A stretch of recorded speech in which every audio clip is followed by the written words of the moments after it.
Dear students, welcome back to Signals and System online video lecture series. In this class, I am going to discuss some example problems in orthogonality in signals by reviewing the orthogonality in signals. In the previous classes, we have discussed the orthogonality of vectors, orthogonality in vectors, because vector is a physical quantity which can have the magnitude and the direction. If you go through the definition of the signal is also has the magnitude and the direction, so that we can say that basically all the signals are vectors. So after knowing the orthogonality in vectors, we can apply the same knowledge or the same concept to study the orthogonality in signals. In the previous classes, we have studied the orthogonality in signals and as well as orthogonality in vectors. If the two vectors are said to be orthogonal, then the angle between those two vectors must be equals to 90 degrees, so that will not project, any one vector will not project a component on another, because one is going one direction, another is going in another direction, so that no vector will project a component along another vector.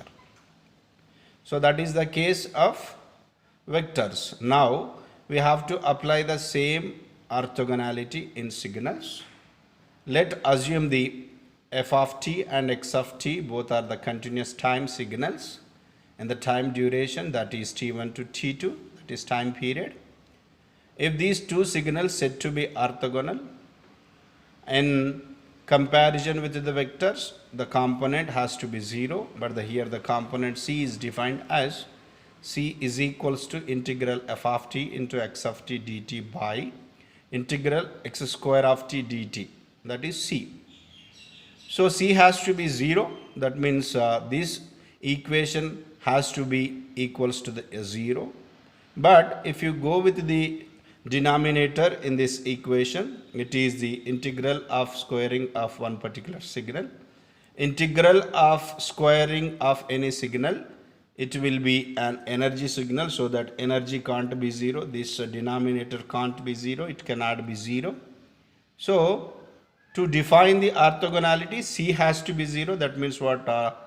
Component has to be 0, and to make that has to be 0. To have c has to be 0, then denominator can't be 0. Obviously, if the numerator is 0, obviously c is going to be a 0. The point is very clear here. If we wanted to prove orthogonality in two signals, the c must be 0. That c must be 0 means, in order to show the c must be 0, we have to prove that integral of f of t into x of t dt is equals to 0. If we show that integral of f of t into x of t dt is equals to 0, that means indirectly we are saying that the component c is equals to 0, so that no projection of component by one signal along another, so that we can say that both the given two signals are orthogonal signals. Here the point is very clear. To prove the orthogonality between the two signals, we have to prove that integral of t1 to t2 f of t into x of t dt is equals to 0. Denominator can't be 0 because it is an energy signal.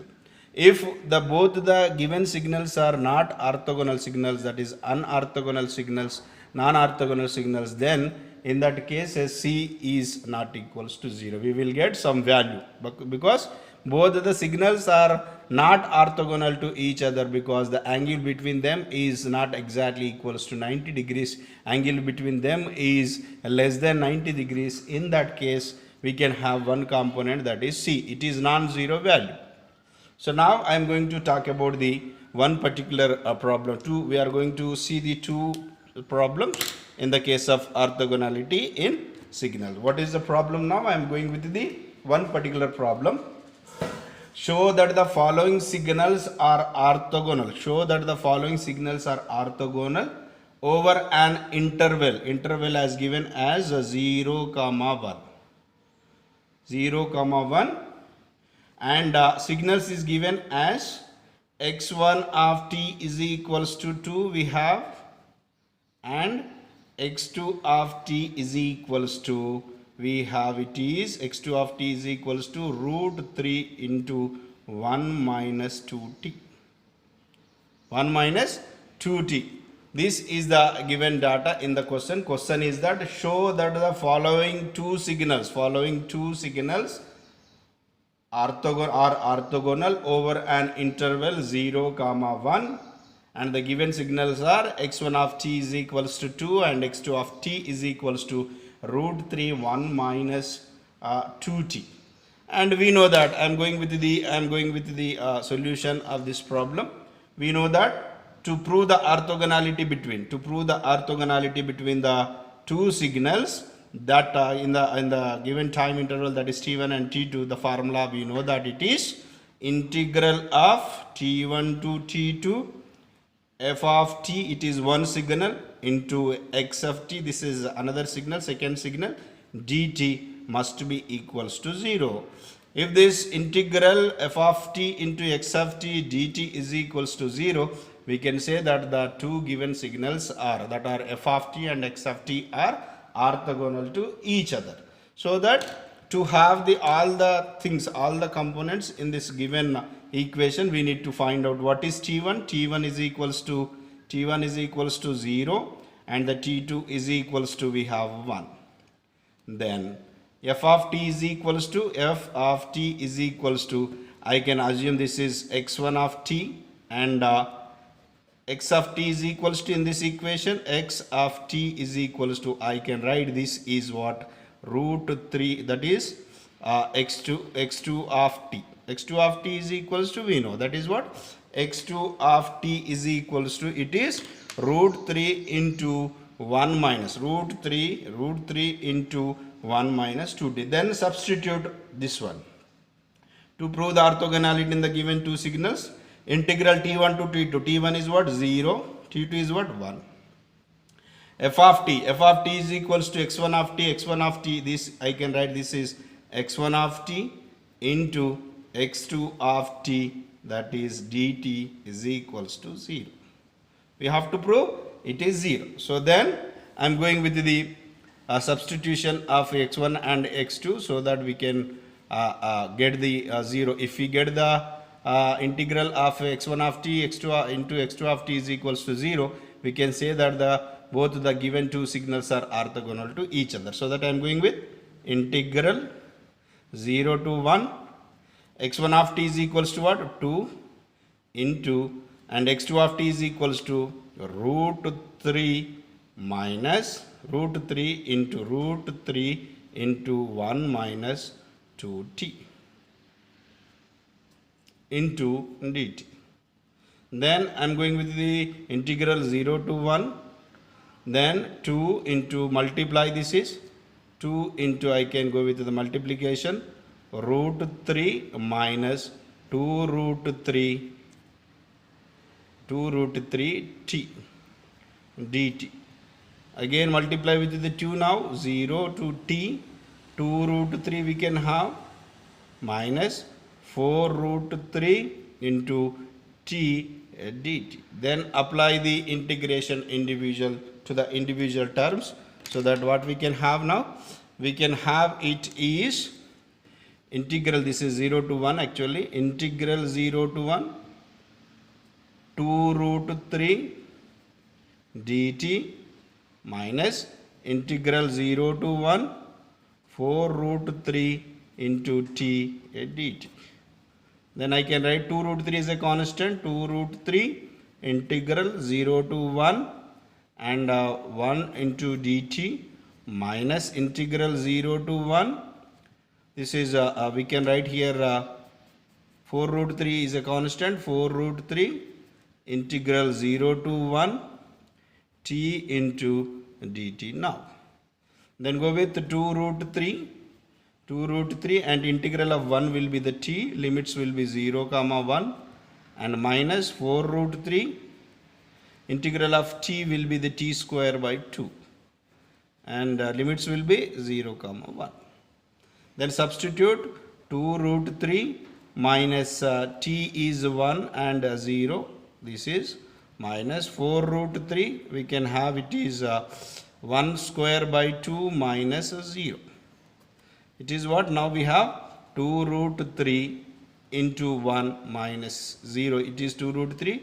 4 root 3 into 1 minus 1 by 2 minus 0 will be 1 by 2 only. So that 2 2s are 4. So that we can have 2 root 3 minus 2 root 3 is equals to 0. That means what? What we got? Integral of 0 to 1 x1 of t into x2 of t dt is equals to what we have now? We have the 0. If this term is equals to 0, this integration is equals to 0, we can say that the given two signals are orthogonal to each other. Orthogonality condition is what? We have to, if f of t and x1 of f of t and x of t are the both the two signals, and if you wanted to prove both are the orthogonal to each other, so that component c has to be 0, but the component is given in the expression, that is integral f of t into x of t dt by integral x square of t dt, that is a component, and c has to be 0. That means what? This equation has to be 0, but denominator can't be 0, it is an energy signal, so that obviously we have to equate that numerator equals to 0. So that to prove the orthogonality in between the two signals, we have to prove c is equals to 0. That means what? We have to prove integral f of t into x of t dt is equals to 0. Otherwise, if both the given two signals are not orthogonal, then we will get that non-zero value for the c. So that the c is this is the equation. We have to simplify this expression by knowing the f of t and x of t, so that we can have the c is a non-zero value. If c is 0, we can say that given two signals are orthogonal to each other. Then I am going to talk about the one more problem. With this problem, we are going to close this session. Show that the functions sin n omega naught t comma cos m omega naught t are orthogonal over any time interval, that is t naught to t naught plus 2 pi by omega naught. That means what? We have the t naught, and that is t1, and t naught plus 2 pi omega naught is nothing but it is t2, and we have the two signals. Sometimes signals can be called as functions also. Question is like this: show that the function sin n omega naught t and cos m omega naught t are orthogonal over any time interval t naught to t naught plus 2 pi by omega naught for integer values of n and m. Here n and m are integers. So that we know the standard formula. To prove the orthogonality between the two signals. That is what? Integral t1 to t2 f of t into x of t dt is equals to 0. First we need to identify what is t1, what is t2, what is f of t, and what is x of t. Then it is very, very simple. We have time interval. We have t naught to t naught plus 2 pi by omega naught, so that this term is nothing but it is t1, and this is nothing but it is t2. t1 is completed, t2 is completed. Then what we have to have? F of t, we can call it is f of t, and we can call it is x of t.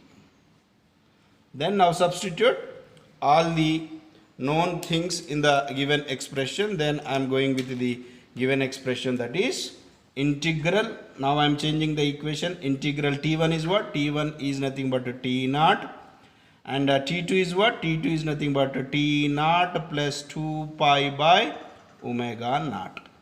Then f of t is what? Sine n omega naught t into x of t is what? Cos m omega naught t dt.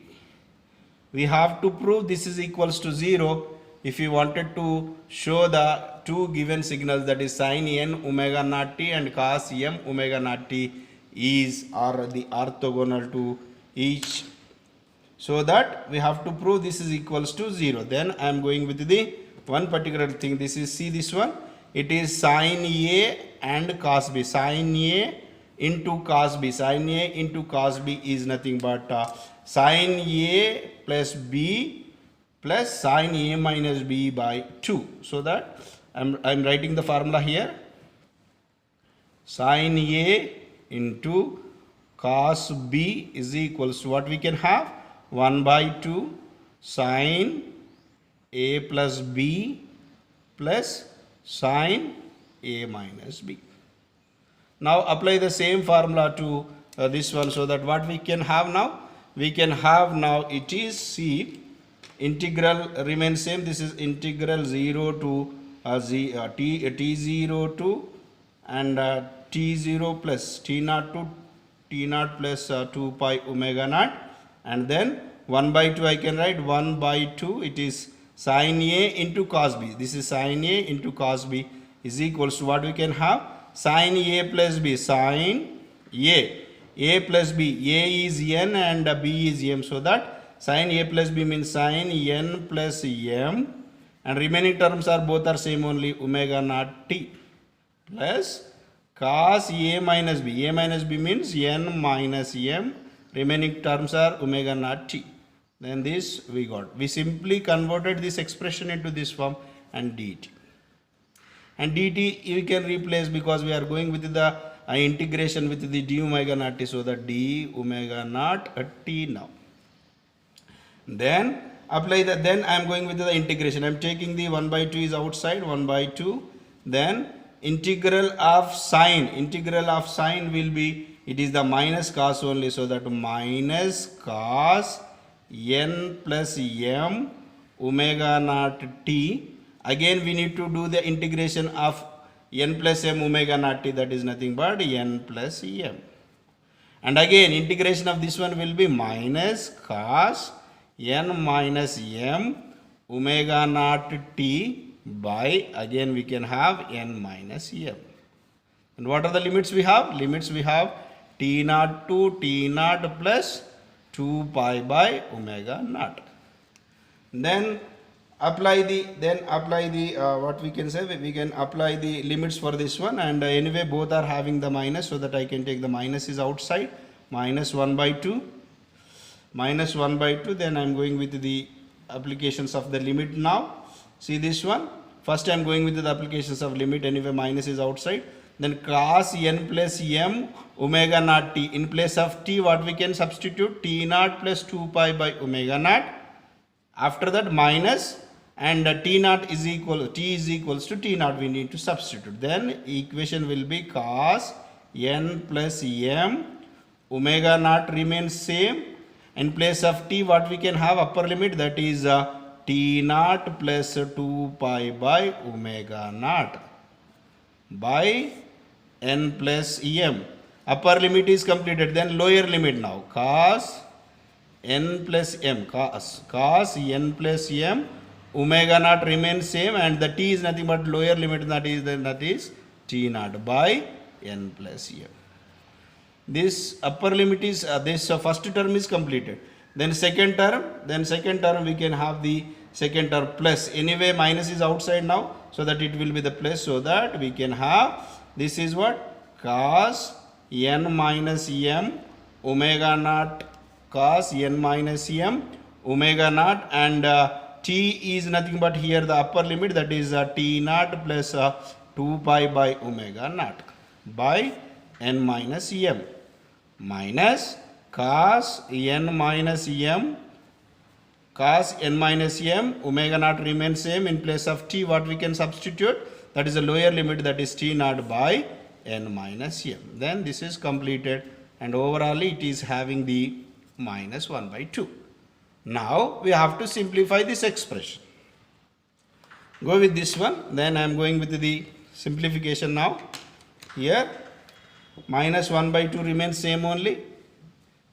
Here minus 1 by 2 remains same. Then here see this one here, cos n plus m. Cos n plus m omega naught, multiply with the omega naught t into t naught plus 2 pi by omega naught cancel. So that it remains what?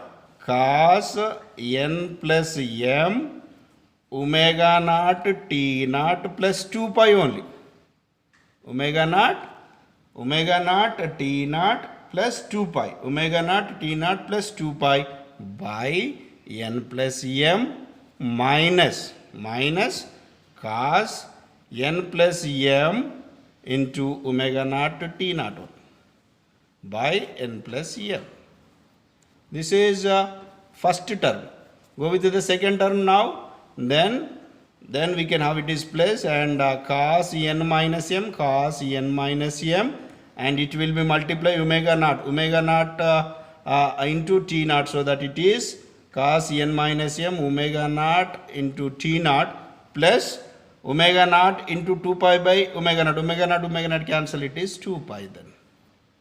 Minus, this is n minus m, minus cos n plus m, it is n minus m, it is omega naught t naught only by n minus m. Here the point is noted that it is, see this one, cos 2 pi plus anything will be cos 2 pi only. Cos 2 pi plus anything will be that only, so that we can write this is simply, this is cos n plus m omega naught t naught only. Cos 2 pi plus theta. You have to remember the point is cos 2 pi plus theta is equals to cos theta only. Cos 2 pi plus theta is equals to cos theta, so that we can write this is what? Minus 1 by 2 cos n plus m omega naught t into t naught only, because cos 2 pi plus theta, this is theta we can assume, so that cos 2 pi plus theta will be cos theta only. And this remains what? 1 minus 1 by 2 cos n plus m omega naught t naught. This is what? Minus cos n plus m omega naught t naught by n plus m. And here what? Here cos n minus m and again it is cos 2 pi plus theta, that is cos theta only. Again you can remain, this is cos n minus m, here cos n minus m and omega naught theta. See this one, this term remains same, this term remains same, both will be minus 0, and here this is minus 0, so that here we can get minus 1 by 2 0 minus 0 plus 0 minus 0. That means what? Minus of 0 you can get, so that you can get it is 0. That means what? The given two signals are orthogonal to each other. Likewise, we can test any two signals whether they are orthogonal or not by making use of the formula, that is integral t1 to t2 f of t into x of t dt is equals to 0. If you are getting non-zero value for this one, that means what? The given two signals or the functions are not orthogonal to each other. In such a way, we can test any two signals or functions whether they are orthogonal or not. From the concept orthogonality, we can expect the one short answer question or one long answer question in the examination point of view. And to prove the orthogonality, one has to know the integrations. If you are good at the integration, that is very simple to prove the orthogonality in signals. The point is very clear. We didn't study directly orthogonality in signals because signals are having the analogy with the vectors. Then we have studied the vectors. In the vectors, we have studied the orthogonality concept. When the two vectors are said to be orthogonal, then the angle between them is 90 degrees. If the angle between them is 90 degrees, then no vector will project the component along another vector, so that c is equals to 0. Then we are adapting that knowledge to the signals, because basically all the signals are vectors, so that f of t and x of t both are the signals or functions.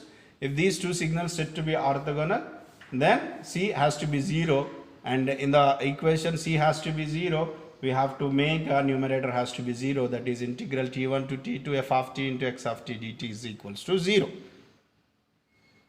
In such a way we can go for the orthogonality of signal. In the next class I am going to cover the three more important topics. From that three topics, one definition will be asked for the 2 or 3 marks in the examination, so that is very, very important in the short answers questions.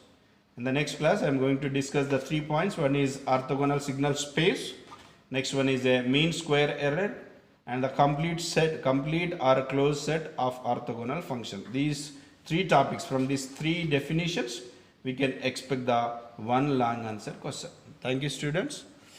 And from this video, try to write the notes, and in the mid exam you are going to have the one question from the orthogonality of signals. By giving the 2 signals, you have to prove that the 2 given signals are orthogonal to each other, so that c is equals to 0, that is integral t1 to t2 f of t into x of t dt is equals to 0. Thank you, students.